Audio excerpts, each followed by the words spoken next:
لو نفسك تعملي مخبوزات وحلويات وعجاين زي المحلات يبقى الفيديو ده معمول علشانك. النهارده معانا واحد من اقوى العجانات اللي موجوده في السوق المصري كله، عجان كنود شيف اكس ال بقوه 1200 واط وسعه 6 لتر و7 من عشرة، ومعاه خلاط وكمان مكان مخصوص لتركيب مفرمه اللحوم. يعني جهاز واحد يقدر يعمل شغل المطبخ الكامل ووفر عليك وقت ومجهود رهيب. وفي الفيديو ده هقول لك كل حاجه عن عجان كنود ال 1200 واط، مواصفاته مميزاته وعيوبه وطريقه التركيب. هعرفك كل حاجه عن عجان كنود ال 1200 واط، وكمان هقول لك هل يستاهل سعره فعلا ولا لا، لانه غالي حبتين. السلام عليكم ورحمه الله وبركاته، يا رب تكونوا بخير وصحه وسعاده جميعا ان شاء الله. النهارده هنتكلم عن جهاز يعتبر حلم لاي ست بيت او اي عروسه بتجهز مطبخها، وهو عجان كنود ال 1200 واط اللي هو بيكون سعته 6 لتر و7 من عشرة. العجان ده من الاجهزه اللي اول ما تشوفيه تحسي ان هو عملي جدا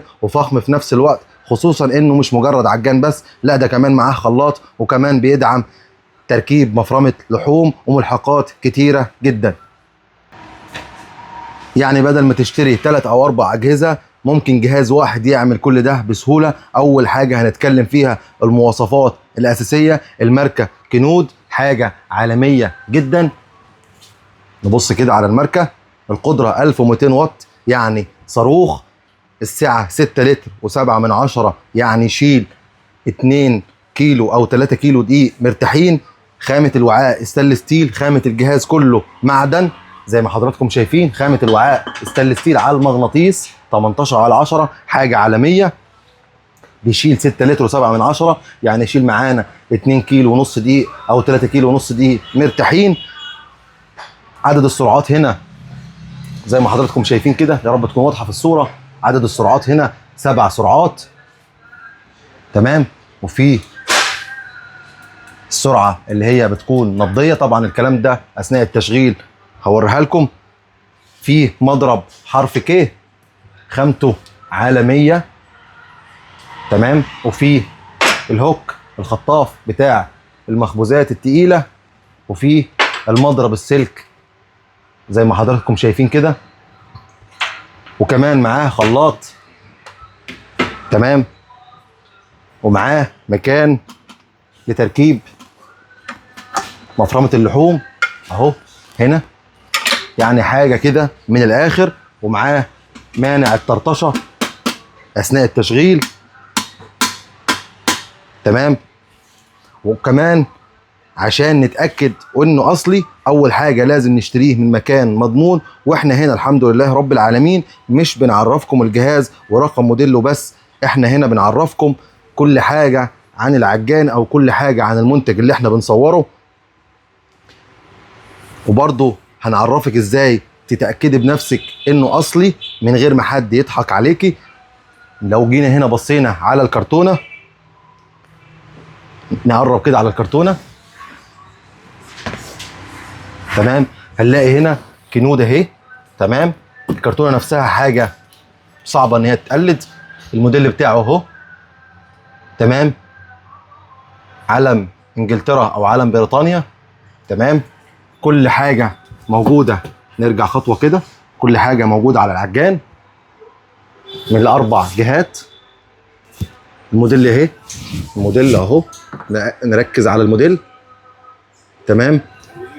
هنا موجود الكيو ار، كل حاجة عن المنتج، تمام. بص على الكرتونة من ورا كده عاملة ازاي، حاجة كده ايه من الاخر، حاجة بسم الله ما شاء الله. وطبعا تأكدي بنفسك انه اصلي. بص هنا المنتج نفسه هنا، ركز لي على الحتة دي. نرجع كده خطوة، بص، تمام. علم انجلترا واليو كي اهو، تمام. حاجة كده ايه من الحاجات التحف اللي موجودة عندنا. كمان الموديل ده يعتبر من اقوى وافضل الموديلات اللي موجودة في شركة كنود، لانه بيكون معاه خلاط، يعني مش هحتاج اشتري خلاط، وكمان معاه مكان يركب فيه مفرمة اللحوم. يعني انا ممكن اشتري الوش بتاع مفرمه اللحوم، تمام، ويبقى معايا عجان وخلاط ومفرمه لحوم. وكمان في حاجات تانية كتير بنشتريها هنا، مكنه بسكوت وملحقات اضافيه كتيره جدا. لو دخلنا على موقع شركه كنود وكتبنا الموديل ده، تمام، هنعرف الملحقات اللي ممكن اشتريها للجهاز ده. كل المواصفات الموجوده معانا في عجان بيكون 1200 واط. شكل العجان زي ما حضراتكم شايفين، والخامات. لو هنا اول حاجه هتلاحظها لما تيجي تمسك العجان، ان العجان جسمه معدن كامل، جسمه معدن كامل زي ما حضراتكم شايفين كده وسامعين. الشكل شكل شيك جدا، وتحس انه جهاز محترم معمول يعيش سنين. هيكل معدني بيدي احساس بالقوه والثبات، وده مهم جدا وخصوصا في العجائن التقيله. وكمان الوعاء كبير جدا. لو جينا رفعنا هنا زي ما حضراتكم شايفين كده، بص الوعاء عامل ازاي، 6 لتر و7 من 10. بص، ستانلس على المغناطيس، ستانلس 18 على 10. طريقه الفك والتركيب سهل جدا.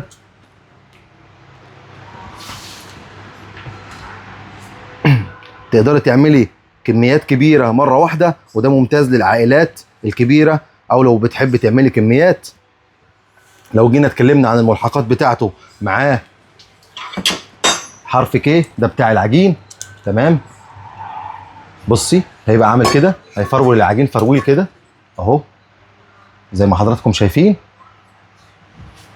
وهنا الهوك اللي هو بيجيب العجين من تحت لفوق. اركبه بس كده عشان تبقوا عارفينه اهو. بصوا واضح في الصوره. لو جينا نزلنا ده كده، بص هنا بيجيب العجين من تحت لفوق. يا رب تكون واضحه في التصوير.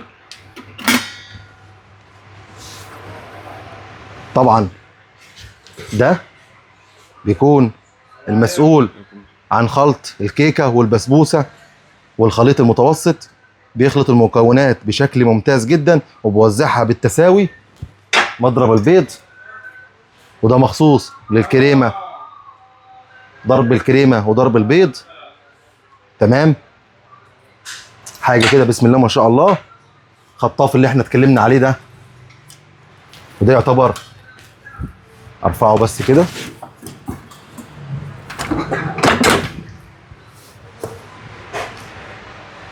ده بيعمل معايا العيش، يعمل معايا البيتزا، يعمل معايا الفطائر، يعمل معايا الكرواسون.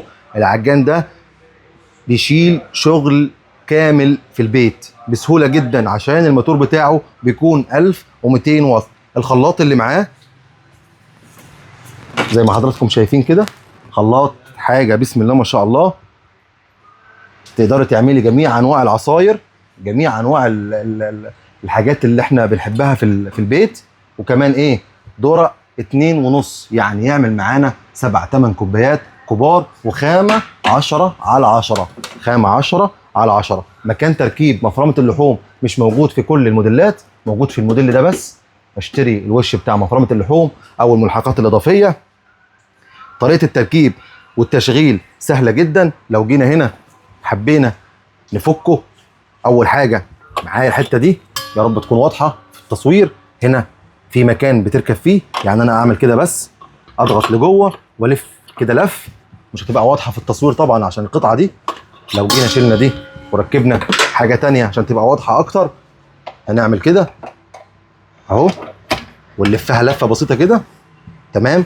ونقفل من هنا، بص معايا في اللوك ده اهو، ونفتح كده اهو. وكمان المكان بتاع الخلاط، تمام اهو. خلاط اهو، ليه مكان طبعا ينزل فيه مخصص ليه اهو، شايفين كده.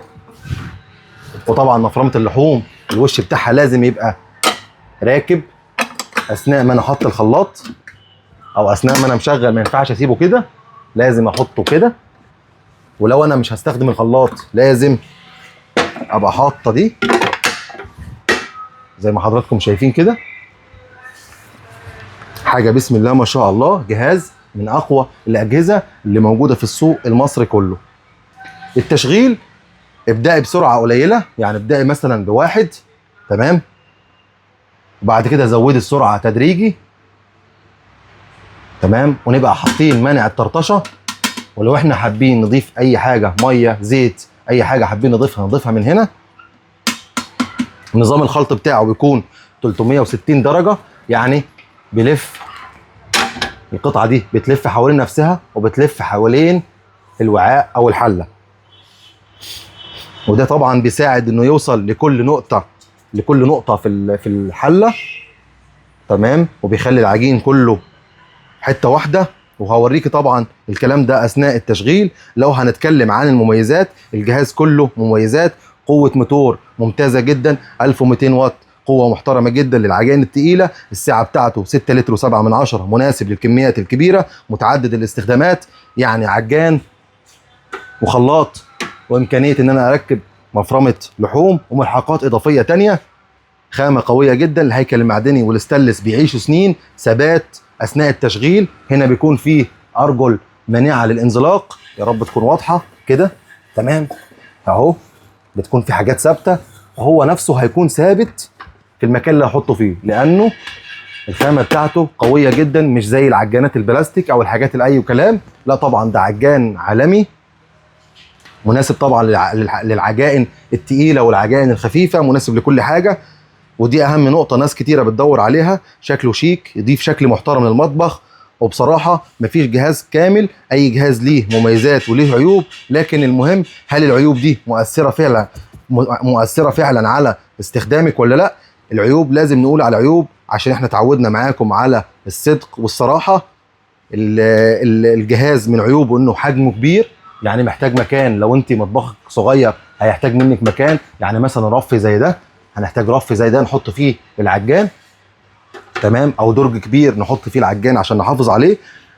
برضو من عيوبه ان وزنه تقيل، تمام، يعني وزنه تقيل جدا، حوالي لو جينا نقول مثلا حوالي 12 كيلو او 13 كيلو. وده طبعا طبيعي جدا عشان جسمه معدني مش بلاستيك. صوته الى حد ما بيعلى اثناء العجين، بس طبعا مختلف تماما عن العجانات، الحاجات اللي هي بتبقى شعبي. وبرضه من الحاجات اللي هي من ضمن عيوبه انه سعره غالي حبتين، بس طبعا مقابل الامكانيات والخامات يعتبر منطقي جدا. دلوقتي هنجاوب على السؤال الاهم في الفيديو، هل يستاهل الشراء ولا لا؟ لو انت بتعملي مخبوزات كتير، او عروسه وعاوزه جهاز يعيش، او محتاجه جهاز عملي بدل اجهزه كتير، فالعجان ده يعتبر استثمار ممتاز جدا للمطبخ. لكن لو استخدامك بسيط وخفيف، ممكن يكون اكبر من احتياجاتك. في فرق كبير بين العجان الشيف اكس ال اللي جسمه معدني، وبين العجانات التانية اللي هي بتكون جسمها بلاستيك. لو انا محتاجه حاجه تأدي الغرض ممكن اشتري اي عجان، لكن لو انا عاوزه افضل عجان في السوق يبقى العجان الكنود، اللي هو الموديل بتاعه زي ما حضراتكم شايفين كده 410 اس. طبعا في موديلات كتيره جدا من شركه كنود، ولكن احنا النهارده هنتكلم عن العجان اللي هو 410 اس. تقدري تستخدميه في عجن العيش البلدي، البيتزا، السينابون، البريوش، الكيك، الكريم شانتيه، الكريمه، البسبوسه، الكوكيز، حتى البطاطس المهروسه. والخلاط نستخدمه في جميع انواع العصاير، حتى تكسير التلج. يعني فعلا جهاز شامل. من الحاجات الحلوه كمان انك ممكن تنظفيه بسهوله، الوعاء والاكسسوارات بيتفكوا بسهوله زي ما وريت لحضراتكم، تمام، وزي ما انتم شايفين كده اهو. يعني الحاجات دي اغسلها بسهوله، وكمان جسمها معدن، يعني الحاجات دي لا هتصدي ولا هتبوظ. حاجات كده ايه، حاجات عالميه. معظم القطع خامتها محترمه جدا، ومش بتحتفظ بالروايح ولا بالالوان. يعني انا لو عامله اي عجين، عامله اي بيض، مش هيحتفظ اساسا بالالوان، لان خامته بتكون معدن على ظهر، تمام، واخد طبقه ستانلس. يعني حاجه كده ايه من الحاجات العالميه. وكمان الفيشه بتكون فيشه ثلاثيه، وده يثبت لك ان المنتج مستورد مش اي كلام. فيشه، حتى الفيشه نفسها بيبقى مكتوب عليها كل المعلومات بتاعه الجهاز، ميد ان شاينا وكل حاجه. طبعا هي شركه انجليزيه، ولكن التصنيع بيكون تصنيع صيني. طبعا شركه كنود شركه انجليزيه، ولكن التصنيع بيكون تصنيع صيني، ومش صيني اي كلام، لا ده صيني رقم واحد موجود في السوق.